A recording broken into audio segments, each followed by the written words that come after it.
All right, ready for a deep dive into a world that's honestly way more complex than I ever imagined. Oh, I can imagine. What are we talking about? Animal feed nutritionists. Ah, I see. Get ready to have your mind blown, Seriously, I went in thinking it's just kibble, right? right? Like feeding your dog. Yeah, but wow, was I wrong. It's a misconception, for sure. It's not just about filling bowls. It's about understanding the science behind maximizing an animal's health and even their productivity, all through nutrition. And that affects so much, right? Agriculture, the environment, even what we see on our plates. Exactly, it's all connected. And it's becoming even more vital as we face global food security concerns. Okay, so let's break it down. When I hear animal feed nutritionist, I'll be honest, I picture someone in a lab coat, maybe surrounded by test tubes and clipboards. The lab coat part's not totally off, but it's way more dynamic than just that. So it's not just about analyzing what's in the feed. Well, that's a big part, for sure. But these experts wear a lot of hats. They formulate specialized diets. What works for a baby animal versus an adult. And it's not one size fits all either. Different diets for different species, different stages of life. So like animal diet consultants, but for entire industries. You got it. Farmers, feed manufacturers, even zoos, they all rely on this expertise. That's a huge responsibility. And what's really cool is it's not just a desk job, right? Our sources mention they actually spend a lot of time on site. Totally. They're out in the field, on farms, in feed mills, Mm. seeing how those recommendations actually play out in the real world. So it's this blend of scientific knowledge and like practical problem solving. I'm hooked already. So how does someone even become an animal feed nutritionist? What should they study in school? Well, there's no feed science major, Mm. unfortunately. Right. But a strong foundation in animal science, nutrition, agriculture, those are great starting points. Okay, so you need to know the science behind it. Absolutely. Some people even come from backgrounds in biology, biochemistry, or even food science. Makes sense. But then to be taken seriously, they'd need some certifications, right? To really show they're an expert. Exactly. That's where those credentials come in. CPAG, Certified Professional Animal Scientist, that one carries a lot of weight.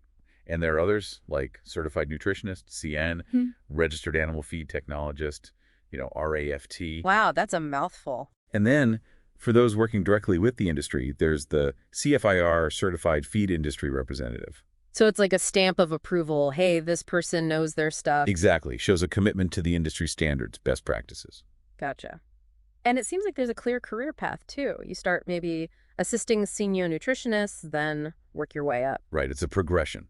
Entry level, you're doing a lot of the analysis, maybe helping with some basic dietary advice, supporting research projects. You're really learning the ropes. Yeah. And as you gain experience, maybe get a master's degree, you could become a junior animal feed nutritionist. And that's where you start making bigger decisions. More responsibility, yeah. You might be formulating diets independently, researching new feed ingredients, providing more in-depth consultations. Wow, so you're not just following instructions, you're really impacting things. That's right. So what about the top dogs? What are the senior nutritionists doing? Leading teams, usually. Providing high-level dietary advice to big clients, stakeholders. Often, they're the ones spearheading research into new feed formulations, new technologies. So they're like the thought leaders in animal feed. They're shaping the entire industry, really pushing the boundaries. It's fascinating work if you're into that kind of thing. Totally. And when I saw AI and animal feed together in our research, I have to admit I was a little lost. Like AI and the feedlot, what does that even mean? And it does sound strange, right? But AI is actually making its way into this field in a big way. So it's not just about robots milking cows. Not exactly. It's more about using data and algorithms to make everything more efficient and effective. Even, you'd never believe this, in the job search. Really? For animal feed nutritionists? Yep. Platforms like RoleCatcher are using AI to help these professionals tailor their resumes and applications. Wait, RoleCatcher, the platform that helped us find all this info for today's deep dive. That's the one. I had no idea they did that. Yes, sir. So what? The AI is like reading job descriptions for animal nutritionists and telling them how to make their application better? Basically.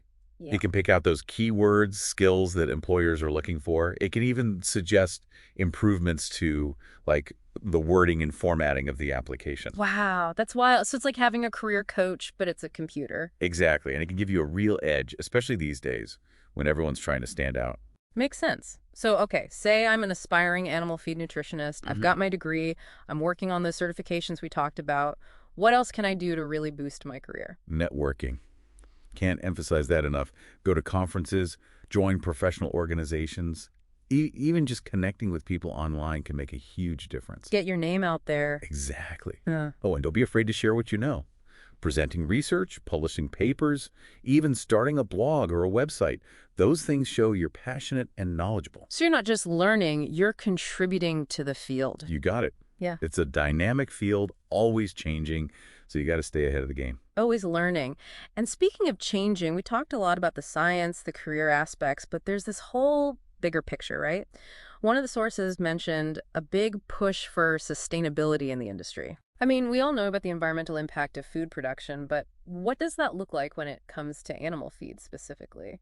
So, as people become more aware of climate change, sustainable practices, there's this big demand for more eco-friendly feed. Right, right. Like less corn and soy. Exactly.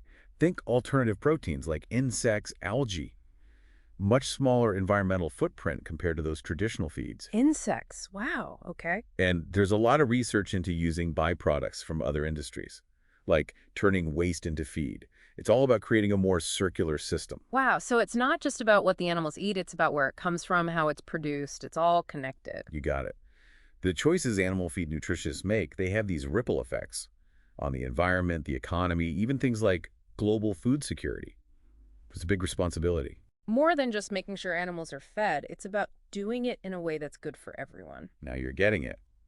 And that actually leads into a whole other layer of complexity. Mm. How do we meet the needs of a growing population, make sure everyone has enough to eat, Yeah. but do it sustainably, efficiently? It's a lot to balance, that's for sure. How are these nutritionists even starting to tackle all that? Well, that's a great question. And It really highlights how much goes into this. It's not just about the animals, it's about the whole planet. it's a huge responsibility, absolutely. And they have to stay up to date on all this new technology too, right? Like we talked about AI in the job search, but what about actually using AI in the field? What'd you find in the research? Oh, it's incredible. AI is being used in ways I never would have imagined. Like, imagine analyzing satellite imagery with AI. Okay, to see what? The fields. Yeah. They can assess the quality of the pastures, where the animals are grazing. So you're not just guessing about nutrition, you have this data about the environment, too.